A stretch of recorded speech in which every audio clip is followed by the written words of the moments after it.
श्री सद्गुरु महाराज की जय। श्री सद्गुरु महाराज की जय। श्री सद्गुरु महाराज की जय।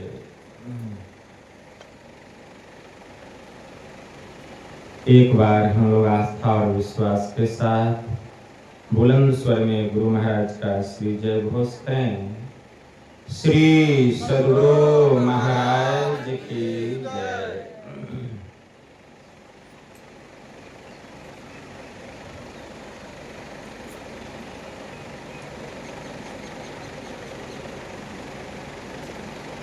नमामि अमित ज्ञान रूपं कृपालं अगम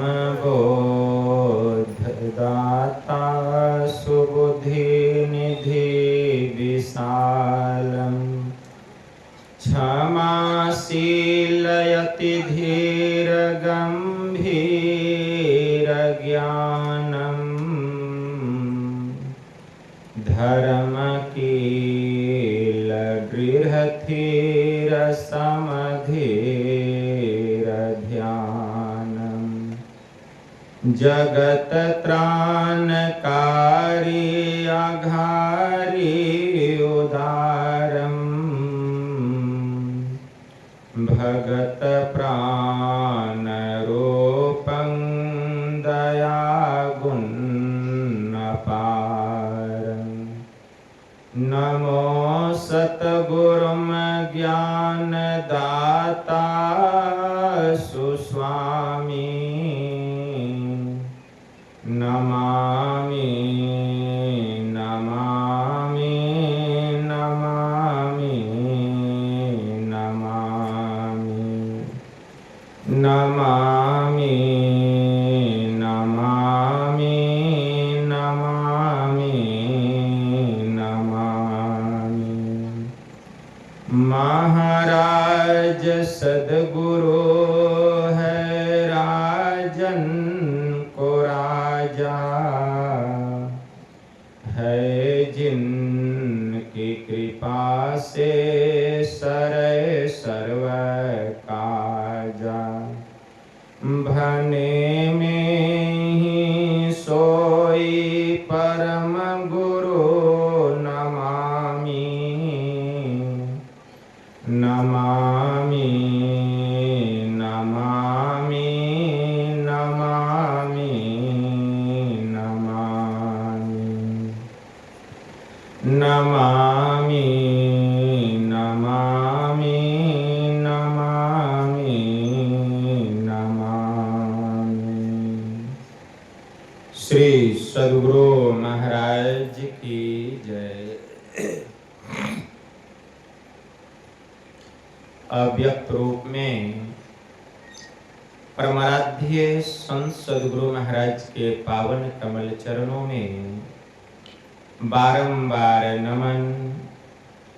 आदरणीय सत्संग प्रेमी गुरुजनों, भक्तिमती माताओं एवं धर्मशीला बहनों, आप लोगों को सर्वविदित हो चुका है कि यह संतमत सत्संग का आयोजन हमारे परलोकवासी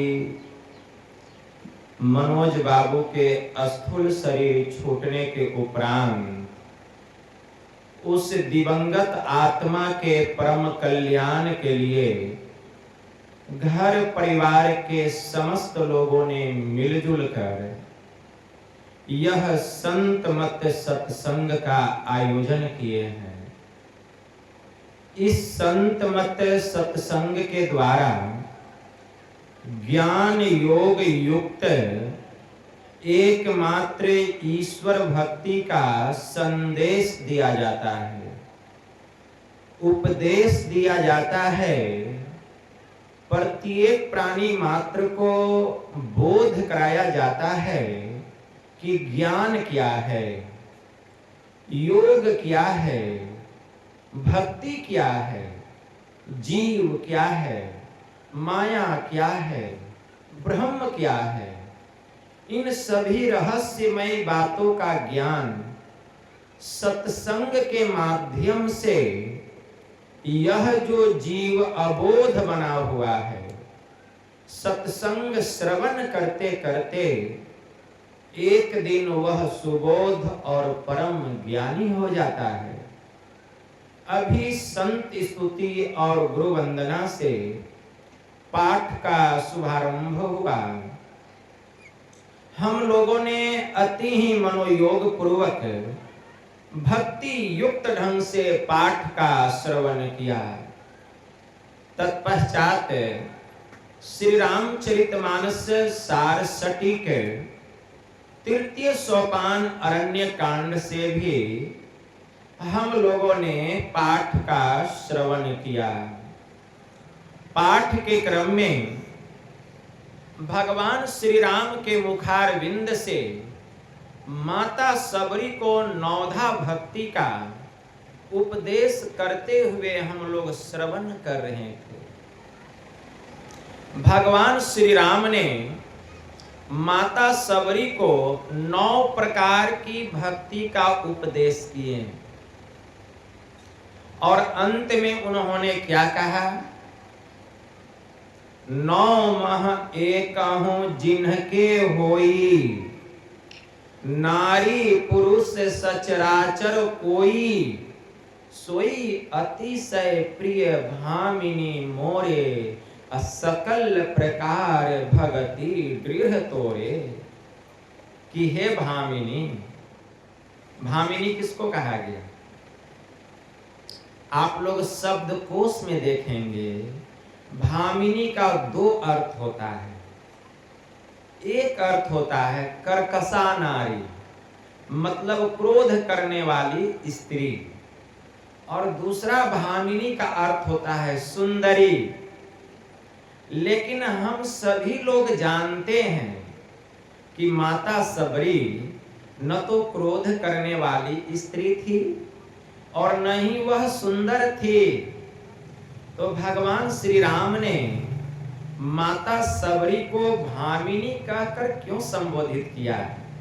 इसलिए क्योंकि माता सबरी भक्ति के सभी अंगों में निपुण थी। वह भक्ति के परम प्रकाष्ठा को प्राप्त कर चुकी थी। उसको कुछ पाने के लिए शेष कुछ भी बचा हुआ नहीं था।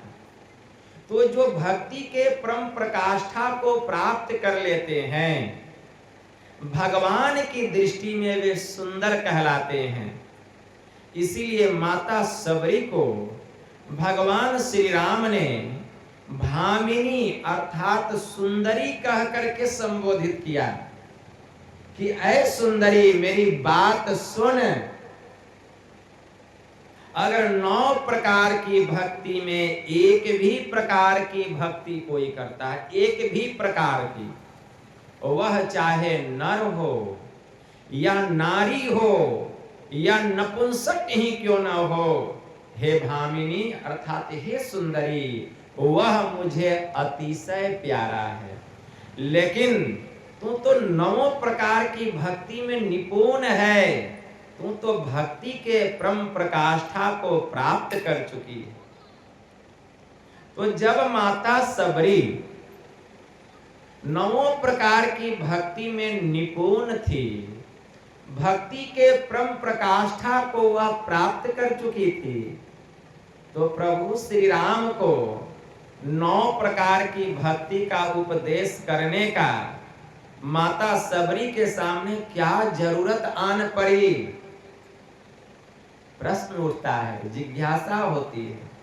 इसलिए क्योंकि भगवान श्री राम ने माता सबरी को माध्यम बनाया और माध्यम बना करके संसार के हम मानवों को, हम सभी नर नारियों को 9 प्रकार की भक्ति का उपदेश किए कि दुनिया के लोग जाने कि मेरी भक्ति किस प्रकार करनी चाहिए, किस प्रकार करनी चाहिए।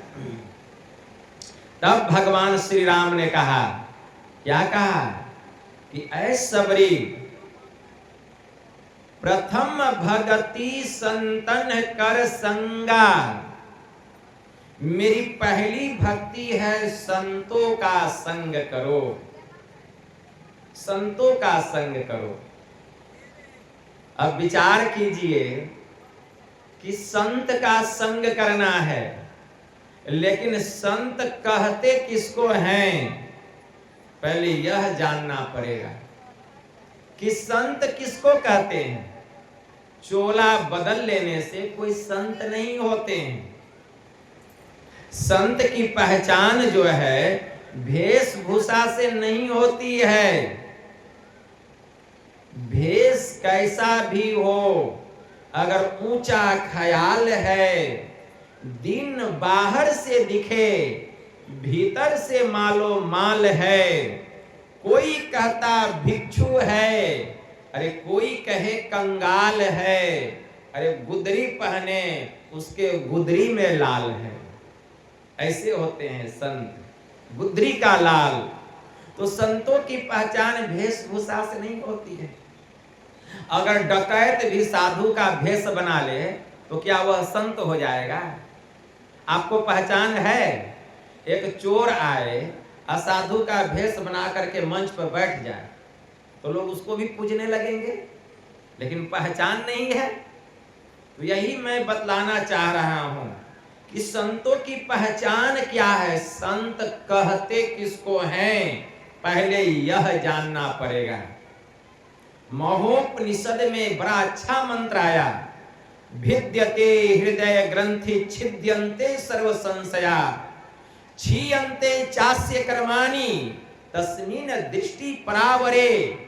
परे से परे ब्रह्म को देख लेने पर हृदय की गांठ खुल जाती है, जड़ से चेतन अलग हो जाता है, सभी संशय समाप्त हो जाते हैं। ऐसे महापुरुषों को हम संत कहते हैं। ऐसे महापुरुषों को संत कहा गया। गुरु नानक देव जी महाराज की वाणी में आया, जोग न खिंता जोग न डंडे, जोग न भस्म चढ़ाइए, जोग न मुंडे मोरी मुराइए, जोग न सिंगी वाइये, अंजन माही निरंजन रहिए, जोग जुगति इव पाइये।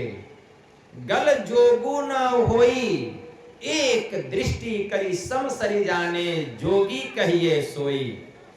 जोग न बाहरी मरनी मसानी, जोगी न तारी लाइये, जोग न दिसी दिसंतरी भविये, जोग न तीर्थ नहाइये, अंजन माही निरंजन रहिए, जोग जुगति इव पाइये। गल जोगी न होई एक दृष्टि करी सम सरी जाने, जोगी कहिए सोई। सती गुरु भेंटे त सहसा छोटे, धावतु वर्जी रहाइये, अरे नीझर झरे सहज धुनि लागे, घर ही परचा पाइये, अंजन माही निरंजन रहिए, जोग जुगति इव पाइये। गल जोगी न होई एक दृष्टि करी सम सरी जाने, जोगी कहिए सोई। नानक जीवतिया मरी रहिए, ऐसा जोग कमाइए, बाजा बाजहु सिंगी बाजे, निर्भव पद पाइये, अरे अंजन माही निरंजन रहिए, जोग जुगति इव पाइये। गल जोगु न होई एक दृष्टि करी सम सरी जाने, जोगी कहिए सो। जोगी किसको कहा गया? मैं आप लोगों को समझाना चाहता हूं कि आप लोगों को ज्ञान हो जाए। जोग न खिलता, कहते हैं गुदरी पहन लिया तो क्या जोगी हो गया? वह जोगी नहीं। जोग न डंडे, हाथ में डंडा ले लिया जोगी हो गया, वह जोगी नहीं। जोग न भस्म चढ़ाइए, माथे पर भभूत लगा लिया तो क्या जोगी हो गया? वह जोगी नहीं।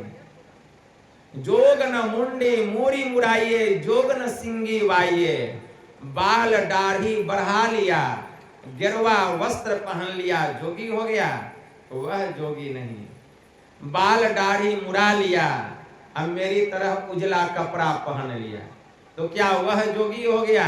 वह भी जोगी नहीं। तब जोगी कौन? अरे अंजन माही निरंजन रहिए। अंजन का अर्थ होता है माया, निरंजन का अर्थ होता है ब्रह्म।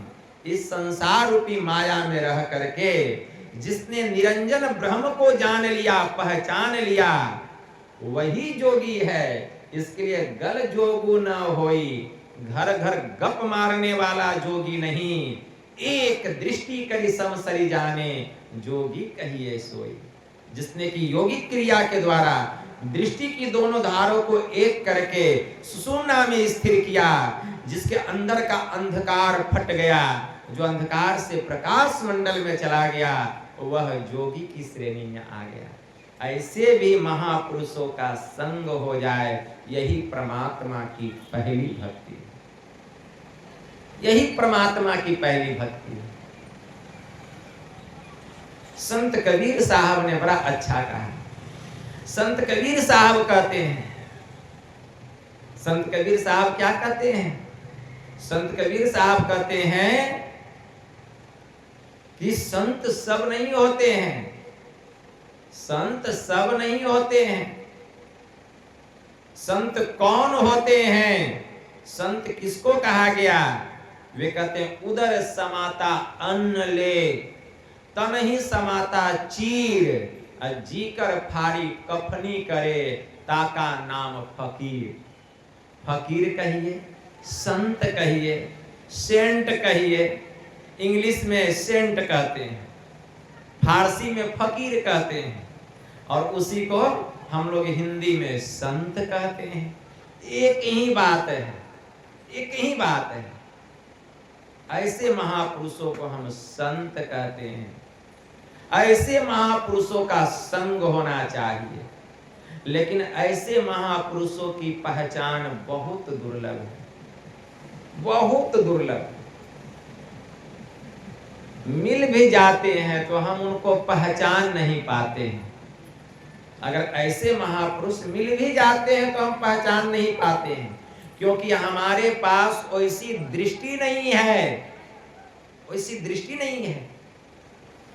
संतों की पहचान बहुत दुर्लभ है। संत तुलसी साहब ने कहा, जो कोई कहे साधु को चिन्हा, तुलसी हाथ कान पर दिन्हा। संत की पहचान बहुत दुर्लभ है, लेकिन सत्संग सुनते सुनते ज्ञान होने लगता है। इसीलिए हमारे परमराध्य ने कुंडलिया में कहा, मुक्ति मार्ग जानते, साधन करते नित्य, साधन करते नित्य, सतचित जग में रहते। दीन दीन अधिक विराग, प्रेम सत्संग सो करते। दृढ़ ज्ञान समुझाए, बोध दे कुबुद्धि को हरते। संशय दूर भगाए, संत मत स्थिर करते। में ही ये गुण धर जोई, अब गुरु सोई सतचित। अरे मुक्ति मार्ग जानते, साधन करते नित्य। जो मुक्ति का मार्ग जानते हैं, मुक्ति का रास्ता जानते हैं, और इसके लिए वे साधना करते हैं। इस संसार में सदाचारिता पूर्वक रहते हैं, अपने को सत्य व्यवहार में रखते हैं। दिन प्रतिदिन संसार और संसार की वस्तुओं से उनके मन में प्रबल वैराग्य होता है। दृढ़ ज्ञान समुझाए, बोध दे कुबुद्धि को अरहरते। उनके शरण में चले जाने पर हमारे हृदय के जितने अवगुण हैं, जितने दुर्गुण हैं, सबका वे हरण कर लेते हैं और ज्ञान ध्यान की बात बतलाकर वे हमें सद्गुण से ओत-प्रोत कर देते हैं।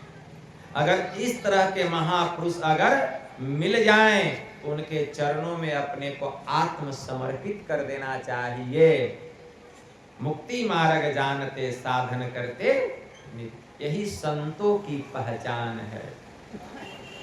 तो जब तक उनके साथ हम नहीं रहेंगे, उनके उपदेशों को नहीं सुनेंगे, बात समझ में कैसे आएगी? ऐसे महापुरुषों को संत कहा गया। ऐसे महापुरुषों का संग करना यही परमात्मा की पहली भक्ति है। परमात्मा की पहली भक्ति। संत बड़े दयालु होते हैं, बड़े कृपालु होते हैं।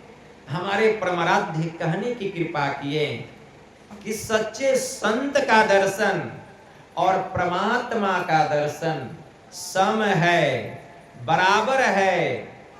आप लोग ध्यान से सत्संग सुनिए। आप लोग ये नहीं देखिए कि हमको धूप लग रही है, हमको गर्मी लग रही है। आप लोग ध्यान, हमको पंखे की कोई आवश्यकता नहीं। आप लोग सुनिए, हिल डोल नहीं कीजिए, ध्यान से सुनिए।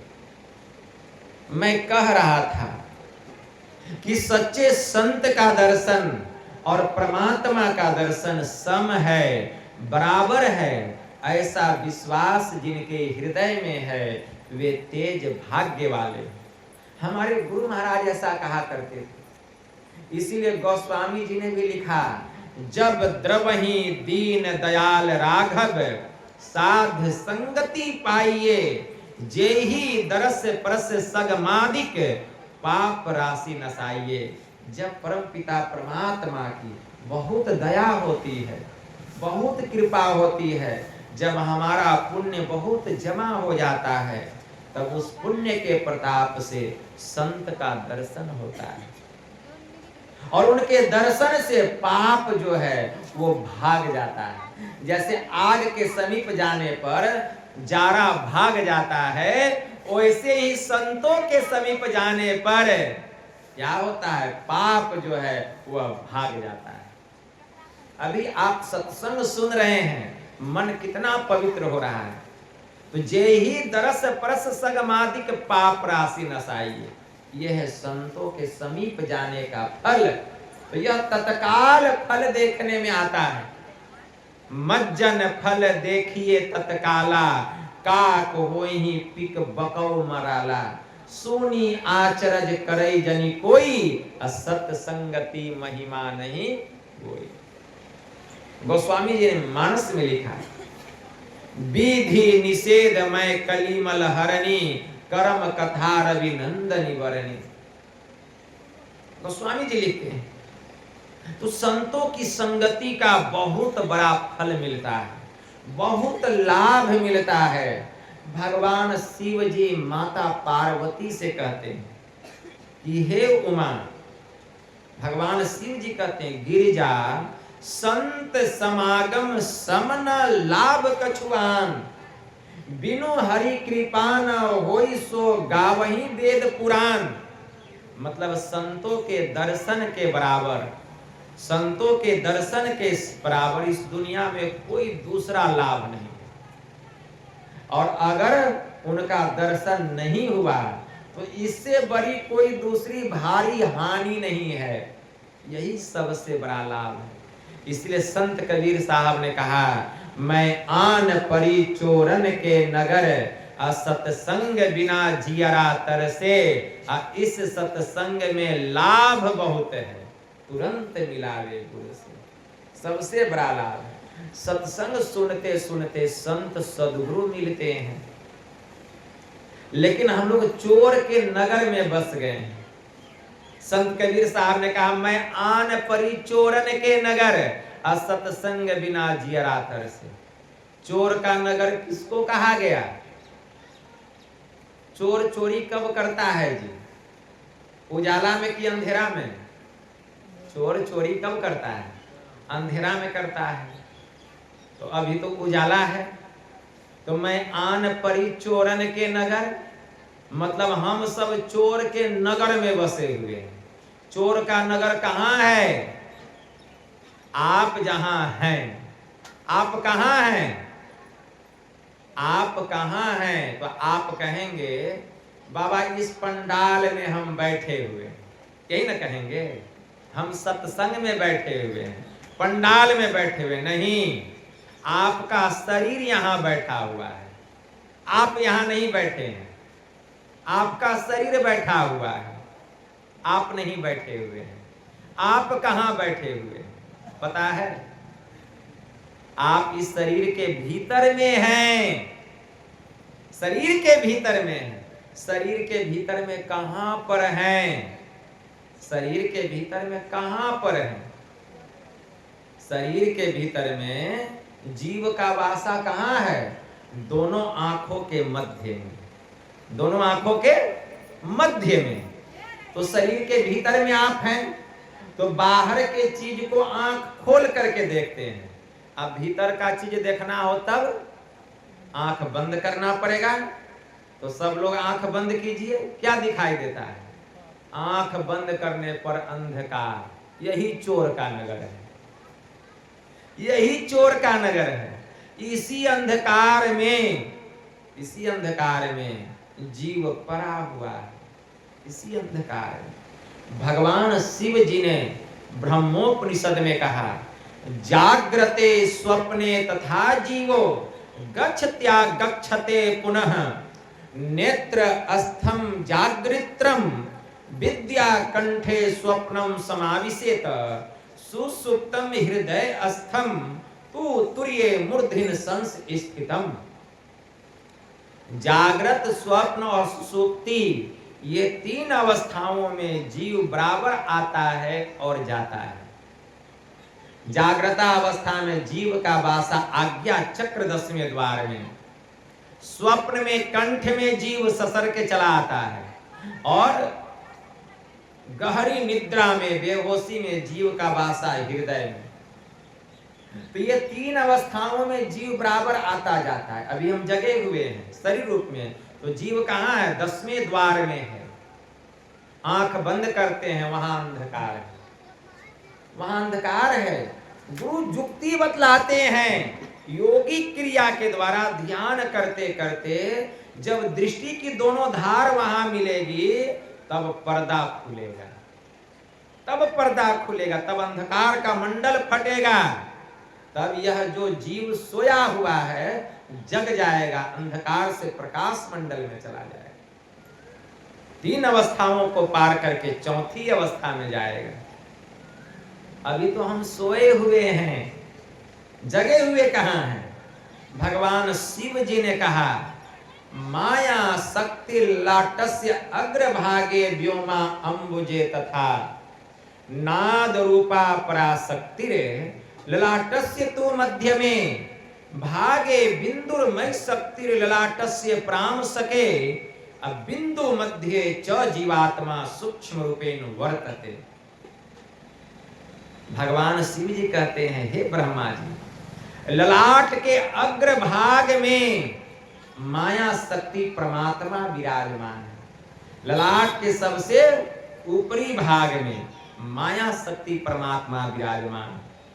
ललाट के मध्य भाग में नाद रूपा पराशक्ति है, और ललाट के निचले भाग में बिंदु रूपी शक्ति विराजमान है। अब बिंदु के मध्य में जीव बसा, जीव का वासा है, जीव का बैठक है बिंदु के मध्य में। कहां? दोनों आंखों के मध्य में।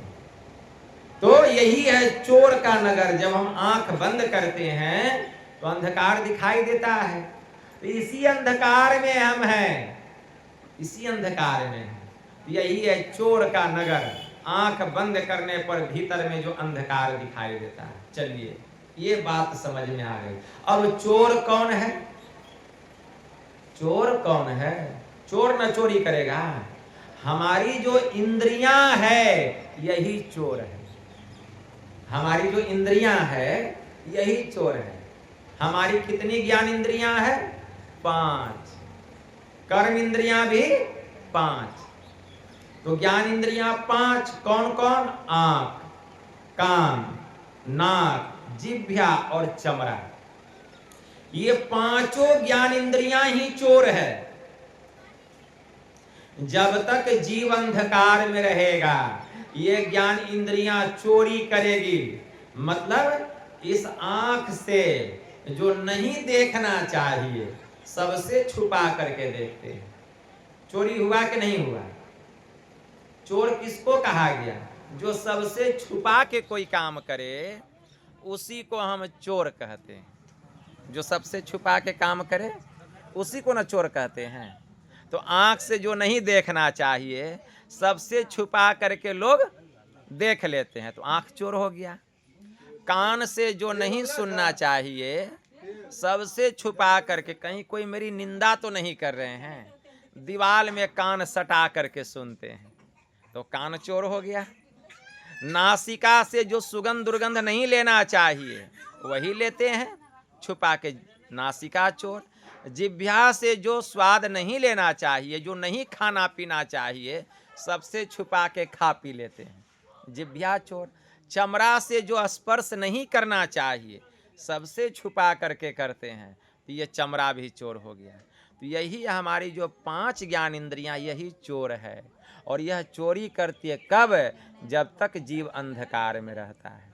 तो अभी हम अंधकार में पड़े हुए हैं, तो अंधकार में जब तक रहेंगे चोरी तो करेंगे। कोई कितना भी कह ले यह मानने योग्य बात नहीं है। संत राधा स्वामी जी महाराज की वाणी में आया, सखी क्यों देर लगाई, चटक चढ़ो 9 द्वार, इस नगरी में तिमिर समाना। तिमिर मतलब अंधकार। आंख बंद कीजिए, सामने में जो नगर है इसमें अंधकार छाया हुआ है। इस नगरी में तिमिर समाना, भूल भरम हर बार। जब तक हम अंधकार में रहेंगे हमसे भूल होगा, भर्म होगा, कभी सत्य बोलेंगे कभी झूठ भी बोलेंगे, एक बार नहीं बार बार होगा। इसीलिए खोज करो अंतर उजियारी, छोड़ चलो 9 द्वार। इसीलिए गुरु से सदयुक्ति जान करके ध्यान करो, और ध्यान करके अंधकार से प्रकाश मंडल में जाओ, तब फिर चोरी नहीं होगा, ज्ञान हो जाएगा। खोज करो अंतर उजियारी, छोड़ चलो 9 द्वार, तब अंधकार से प्रकाश मंडल में जाएंगे। तो यह विद्या गुरु बतलाएंगे। यह जो ज्ञान है इस ज्ञान को पाना पड़ेगा, सच्चे सदगुरु से यह ज्ञान लेना पड़ेगा।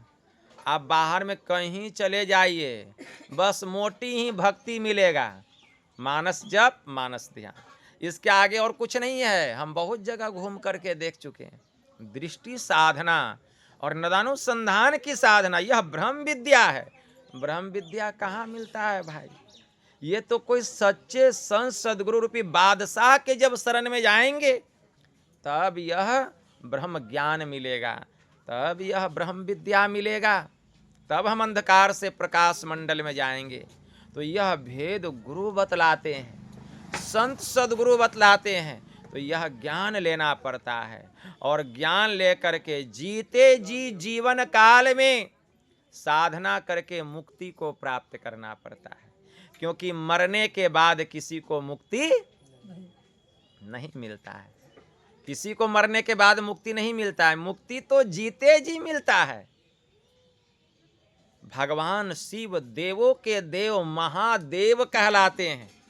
भगवान शिव जी ने ब्रह्मा जी से कहा, योग सिखोपनिषद में मंत्र आया है, ध्यान से सुनिए। पिंड पातेन या मुक्ति साह मुक्तिर्न तु मन्यते, देहे ब्रह्मत्वमयाते जलानम सेंध्वम यथा, अनन्यताम यदा याति तदा मुक्तः सह उच्यते। कि हे ब्रह्मा जी, मरने पर जो मुक्ति होती है वह मुक्ति नहीं है। पिंड पातेन या मुक्ति है, पिंड मतलब शरीर छोड़ने पर जो मुक्ति होती है वह मुक्ति नहीं है। सा मुक्तिर्न, पिंड पातेन या मुक्ति है, सा मुक्तिर्न तो मन्यते, देहे ब्रह्मत्वमयाते जलानम सिंधुवम यथा।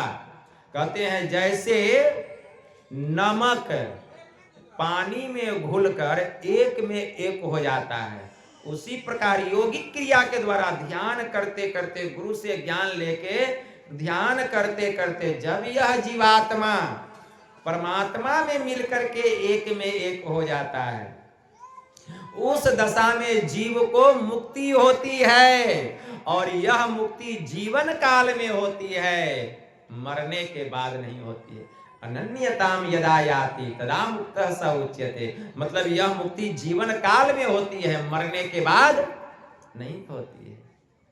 भगवान शिव जी ने कहा, देहावसान सम्ये चिते यद्य दीव भावेत तत्ते भवे जीव इत एव जन्म कारणम।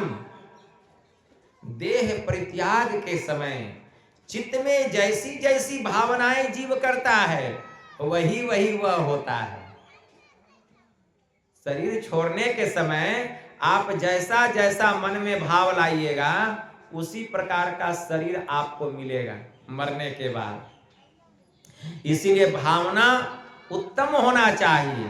उत्तम भावना किसका होगा? जो जीवन भर उत्तम काम में अपने मन को लगा करके रखेगा। भगवान महायोगेश्वर श्री कृष्ण ने श्रीमद् भगवत गीता में अर्जुन से कहा, क्या कहा? भगवान कृष्ण कहते हैं कि हे अर्जुन, यम यम वापी अस्मरण भावम त्यज्यन्ते कलेवरम तम तमेवैति कौन्तेय सदात भाव भावितः।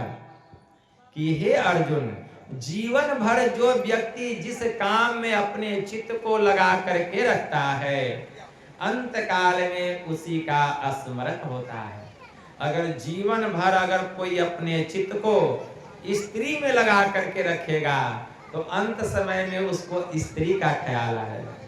अगर जीवन भर जो व्यक्ति अपने मन को धन में लगा करके रखेगा, मरने के बाद उसको धन का ही याद आएगा। अगर जीवन भर कोई व्यक्ति बहुत सुंदर आलीशान भवन बनाया है, उसी में अपने चित्त को लगा के रखेगा, अंत काल में उसी का ख्याल आएगा। इसलिए हे अर्जुन, जीवन भर तू अपने चित्त को मुझ में इतना लगा ले कि अंत काल में तुझे मेरा स्मरण हो। और जब तुझे मेरा स्मरण होगा, तब तो भगवान महायोगेश्वर श्री कृष्ण श्रीमद् भगवत गीता में अर्जुन से कहते हैं, प्रयाण काले मनसा चलेन भक्त्या युक्तो योग बलेन चेव भ्रूर मध्ये प्राणमवस्य सम्यक कस्य तम परम पुरुषमुपेति दिव्यम। हे अर्जुन, देह छोड़ने के समय, शरीर परित्याग के समय, अंत काल में अगर कोई भक्त, कोई साधक योगिक क्रिया के द्वारा दोनों भवों के मध्य में आज्ञा चक्र 10वें द्वार में अपने चित्त को प्रतिष्ठित करता हुआ इस देह का परित्याग करता है, तो वह मेरे दिव्य लोक में जाता है और दीर्घ काल तक वहां सुख भोगने के बाद पुनः श्रीमान के घर में उसका जन्म होता है, या किसी जोगी कुल में उसका जन्म होता है, और जहां से उसकी भक्ति छुटी हुई है, पुनः वहां से वह अपनी भक्ति प्रारंभ करता है। भगवान ने कहा, प्राप्य पुण्य कृताम लोकानुसित्वा शाश्वती समा सूचि नाम श्रीमताम गेहे योग भ्रष्टो भिजायते। हे अर्जुन, कितना ही योग भ्रष्ट योगी क्यों न हो, अगर उसने मनोयोग पूर्वक कुछ काल तक अगर ध्यान किया है, सत्संग किया है, तो वह उस पुण्य के प्रताप से पुण्यवान के लोकों में जाता है, दिव्य लोक में जाता है। दीर्घ काल तक वहां सुख भोगने के बाद श्रीमान के घर में उसका जन्म होता है, योगी कुल में जन्म होता है, और जहां से उसका भक्ति छुटा हुआ है, पुनः वहीं से वह अपनी भक्ति प्रारंभ करता है। हम लोगों को यह मनुष्य का शरीर मिला है, किस लिए? भक्ति करने के लिए मिला है, लेकिन हम अपने जीवन को भोग में लगा करके रखते हैं। यही हमारा सबसे बड़ा दुर्भाग्य है। अरे भोग ही करना होता है, पशु का शरीर मिल जाता है, पक्षी का शरीर मिल जाता, त्रियक योनि में चले जाते, कीट पतंग पशु पक्षी की श्रेणी में चले जाते, खूब भोग करते, नंगे रहते। मनुष्य का शरीर मिला है किस लिए? योग करने के लिए, और योग का अर्थ होता है भक्ति। भगवान ने कहा, आहार निद्रा भय मैथुनश्च सामान्य में तत् पशु भृंद्रानाम ज्ञानम नरानाम अधिकम विशेषो ज्ञानेन ही न पशु भी समान। आहार मतलब भोजन करना, निद्रा सोना, भय डरना, मैथुन संतान को पैदा करना, अरे यह 4 काम तो पशु भी करता है। और यही 4 काम अगर तू भी कर रहा तो पशु में और तुझ में क्या अंतर है? इसलिए ज्ञानम नरानाम अधिकम विशेषो, अगर मनुष्य को ज्ञान हो जाए तो मनुष्य पशु से श्रेष्ठ है, नहीं तो ज्ञानम नरानाम अधिकम विशेषो ज्ञानेन ही न पशु भी समाना। ज्ञान से जो हीन मानव है वह पशु के समान है। यह मनुष्य का शरीर मिला है किस लिए? ज्ञान को प्राप्त करने के लिए, ज्ञान को प्राप्त करने के लिए। नहीं कछु दुर्लभ ज्ञान समाना, निमिष दंड। भगवान श्री राम कहते हैं कि इस संसार में ज्ञान से श्रेष्ठ, ज्ञान से बढ़कर के और कोई दूसरा नहीं है। ज्ञान सबसे श्रेष्ठ है।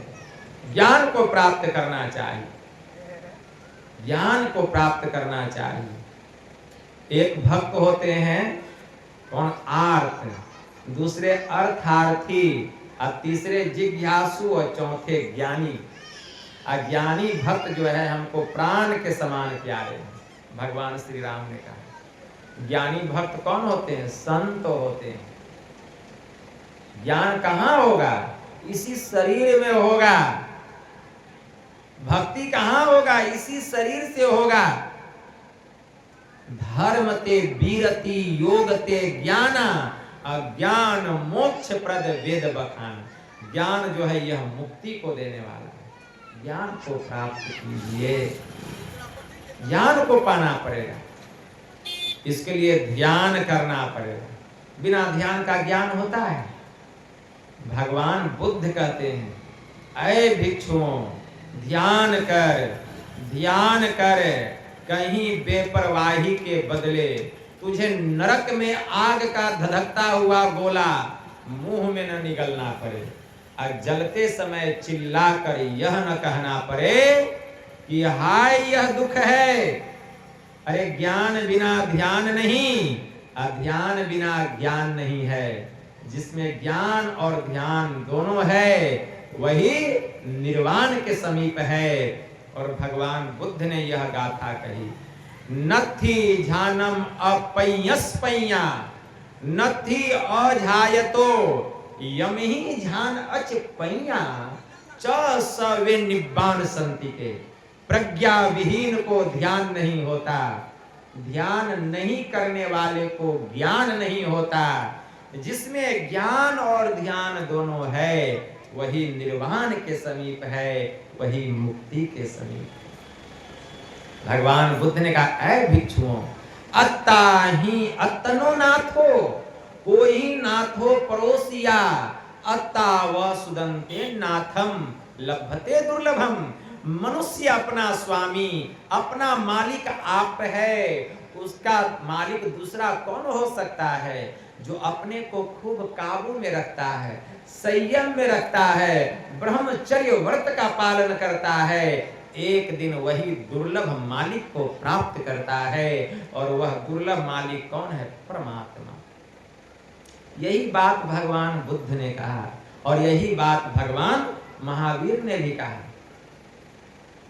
ब्रह्मचर्य से हीन व्यक्ति कैसा है? जैसे कि टूटा हुआ धनुष, जैसे टूटे हुए धनुष पर बाण नहीं चढ़ाया जा सकता, उसी प्रकार ब्रह्मचर्य से हीन जिसका जीवन है उस पर सुरत रूपी बाण टिक नहीं सकती।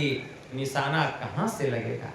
आत्मशोधक पुरुषों के लिए शरीर का श्रृंगार, पौष्टिक स्वादिष्ट भोजन, स्त्री पुरुषों का संसर्ग, ये सब ताल पुट विष के समान महान भयंकर है। जो व्यक्ति निष्कपट होता है उसी की आत्मा शुद्ध होती है, और जिसकी आत्मा शुद्ध होती है उसी के पास धर्म ठहर सकता है। जैसे घी से सींची हुई अग्नि पूर्ण प्रकाश को प्रज्वलित करती है, ठीक वैसे ही सरल और शुद्ध जो साधक होता है वही एक दिन योग करते करते, ध्यान करते करते परम निर्वाण पद को प्राप्त करता है। तो यह काम जीते जी होगा, मरने के बाद यह काम होने वाला नहीं। तो यह मनुष्य का शरीर मिला है भक्ति करने के लिए, भक्ति करने के लिए।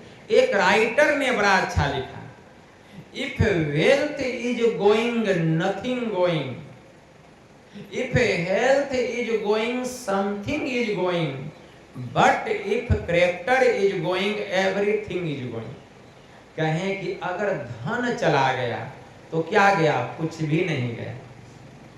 If health is going something going, लेकिन अगर शरीर से आप लाचार हो गए, बीमार हो गए, तो कहता है कुछ गया। But if character is going everything is going, लेकिन अगर चरित्र चला गया तो बचा क्या? सब कुछ चला गया। इसलिए चरित्र को संभाल कर रखना चाहिए, और इस सत्संग में व्यक्ति के चरित्र का निर्माण होता है। चरित्र का निर्माण इसी सत्संग में होता है। दुनिया में ऐसा कोई पाठशाला नहीं, ऐसा कोई विद्यालय नहीं, ऐसा कोई महाविद्यालय नहीं, ऐसी कोई यूनिवर्सिटी नहीं है जिसमें कि व्यक्ति के चरित्र का निर्माण हो सके। आजकल बड़े बड़े स्कूल में, बड़े बड़े कॉलेज में आप देखिएगा, मास्टर प्रोफेसर शराब पीते हैं, सिगरेट पीते हैं, तंबाकू खाते हैं। तो उस कॉलेज का, उस स्कूल का जो छात्र होगा, जो विद्यार्थी होगा, वह कैसा होगा? क्या उसके चरित्र का निर्माण होगा? कभी नहीं होगा। चरित्र का पतन हो जाएगा। चरित्र का निर्माण तो इस सत्संग में होता है। हमारे परमाराध्य महर्षि में ही परमहंस जी महाराज इतना भटके, गुरु की खोज में इतना भटके, अंत में परम संत बाबा देवी साहब मिले।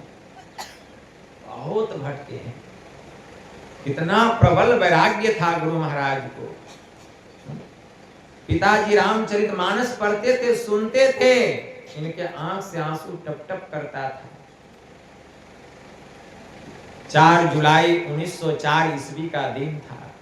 गुरु महाराज की अंग्रेजी की परीक्षा थी, वह अंतिम दिन था उनका क्लास में, अंतिम दिन। अंग्रेजी में प्रश्न पत्र आया।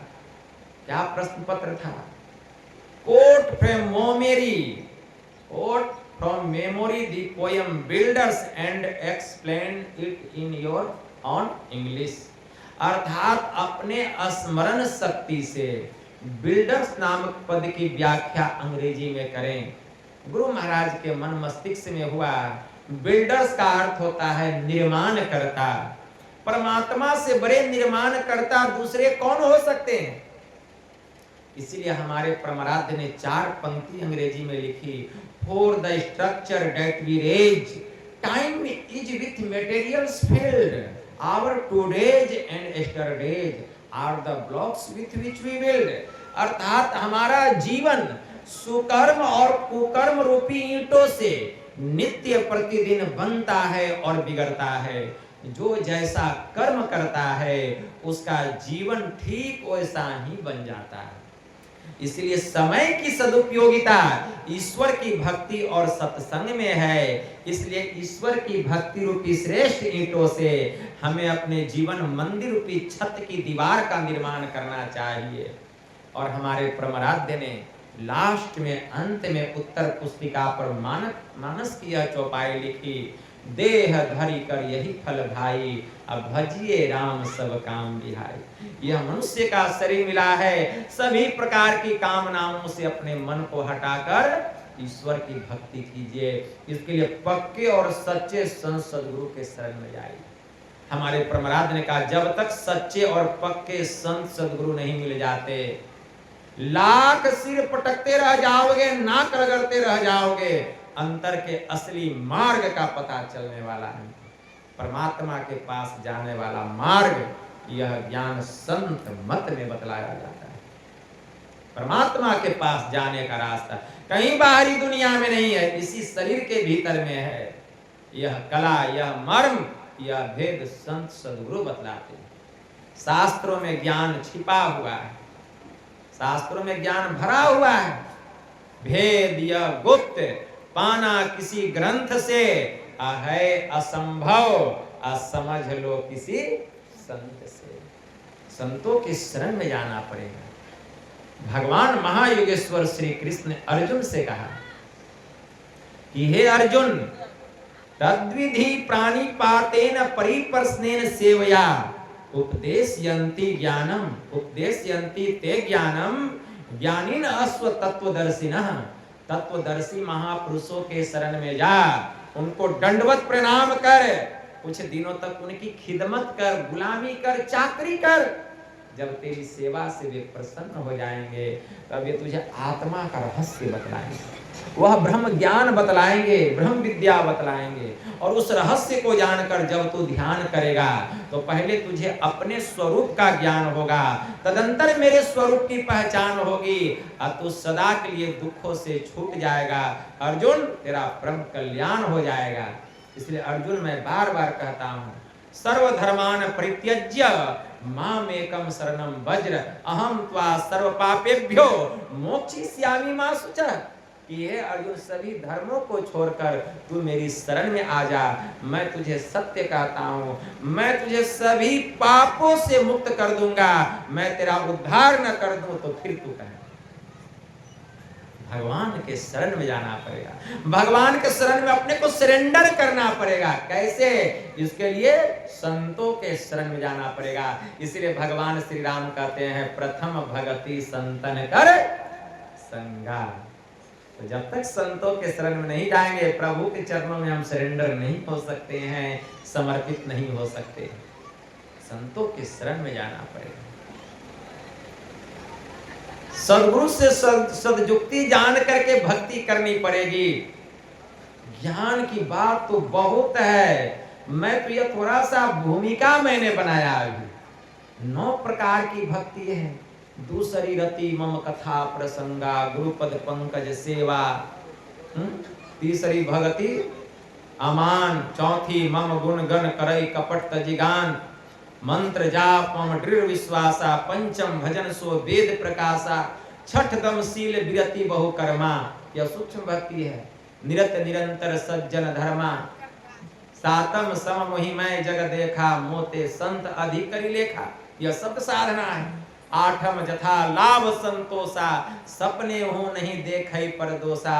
नवम सरल सब छन छल हीना। मम भरोसे ही हरस नदीना।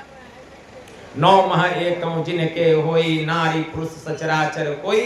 सोई अतिशय प्रिय भामिनी मोरे। सकल प्रकार भगति दृढ़ तोरे। तब भगवान ने कहा, जोगी वृंद दुर्लभ गति जोई। तो कह आज सुलभ है सोई।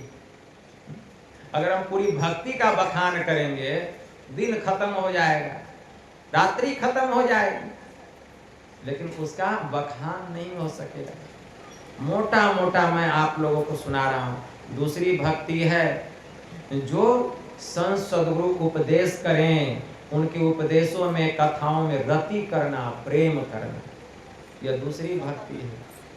मान रहित होकर के अपने गुरु के चरण कमलों की सेवा करनी, तीसरी भक्ति। सभी प्रकार के छल प्रपंचों से रहित होकर के प्रभु का गुणगान करना, जो हम लोग स्तुति विनती करते हैं, ये चौथी भक्ति। गुरु से ज्ञान लेकर के मंत्र का जाप करना, यह 5वीं भक्ति। और मानस ध्यान करना, ये 5वीं भक्ति। छठी भक्ति छठ दम शील विरति बहु कर्मा। मतलब दम की साधना करना, बहुत से कर्मों को करने से विरक्त होना, सदा सज्जनों के धर्म के अनुकूल काम करना, यह छठी भक्ति है। यह बहुत सूक्ष्म ज्ञान है। इसकी व्याख्या, दम की साधना मतलब इंद्रियों का निग्रह। इंद्रियों का निग्रह कैसे करेंगे? हमारी जो इंद्रियां है, मन जो है इंद्रियों का संग करके विषय का भोग कर रहा है। मन आंख का संग करके रूप को ग्रहण कर रहा है। मन कान का संग करके शब्द को ग्रहण कर रहा है। मन नासिका का संग करके सुगंध दुर्गंध ले रहा है। मन जिह्वा का संग करके क्या कर रहा है? स्वाद ले रहा है। मन चमड़ा का संग करके स्पर्श कर रहा है। भोग करने वाला कौन है? मन है। तो दम की साधना करना मतलब इंद्रियों का निग्रह करना। मतलब हमारी जो इंद्रियां है, यह विषय में जो रमन कर रही है, तो मन को इंद्रियों की घाटों से समेट करके अंतर्मुख करना, बहिर्मुख से अंतर्मुख करना, यही दृष्टि योग की साधना है। इसके लिए तुरंत मन जो है नहीं मुड़ेगा, इसी के लिए है पहले एक नाम का जप और एक रूप का ध्यान। एक नाम का जप और एक रूप का ध्यान करेंगे तो क्या होगा, हमारा मन पवित्र होगा, सूक्ष्म साधना करने की योग्यता आएगी। गुरु महाराज की वाणी में आया, गुरु जाप मानस ध्यान मानस कीजिए दृढ़ साध कर, इनका प्रथम अभ्यास कर श्रुत शुद्ध करना चाहिए। इसलिए गुरु मंत्र का जप करना चाहिए, गुरु के रूप का ध्यान करना चाहिए, तब सूक्ष्म साधना करने की हमारे भीतर में योग्यता आएगी। तब है दम की साधना, दृष्टि योग की क्रिया। दृष्टि योग की क्रिया के द्वारा हम दम की साधना करते हैं, मतलब इंद्रियों का निग्रह करते हैं, मतलब इंद्रियों की घाटों में जो पसरी हुई चेतन की धाराएं हैं, इसको समेट करके गुरु निर्दिष्ट स्थान पर केंद्र पर केंद्रित करना, यही दम की साधना, यह दम की साधना।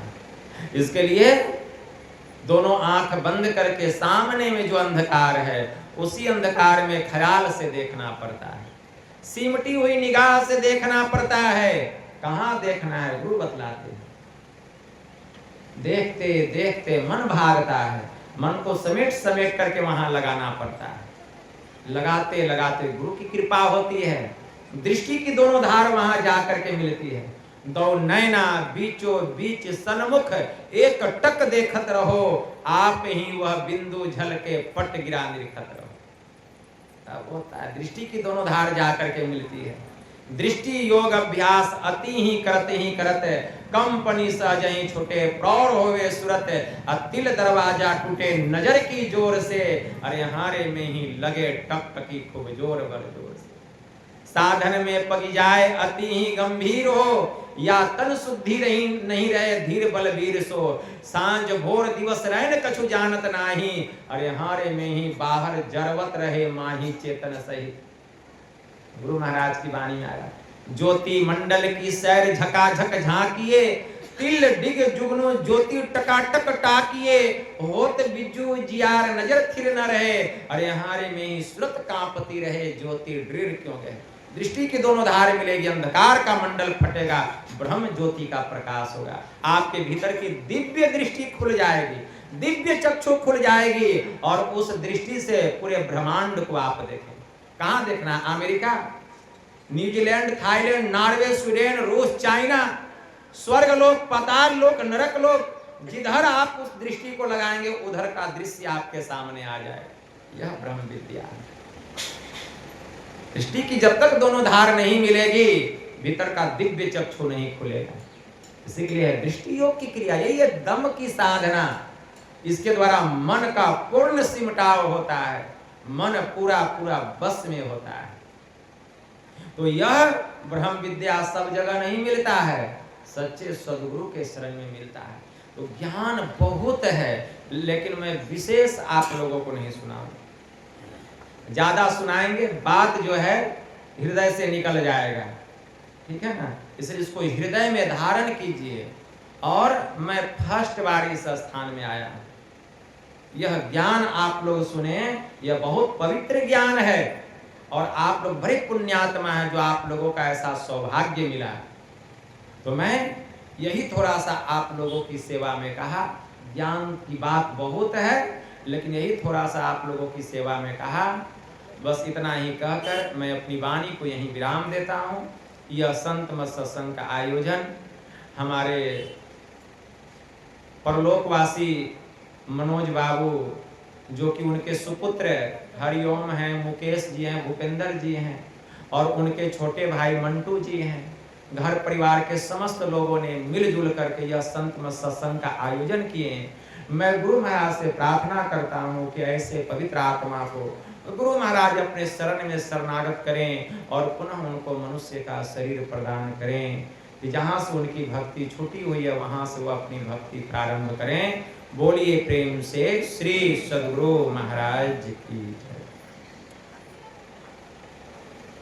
चलो आरती करो, शाम हो गया, फिर भागलपुर जाना है।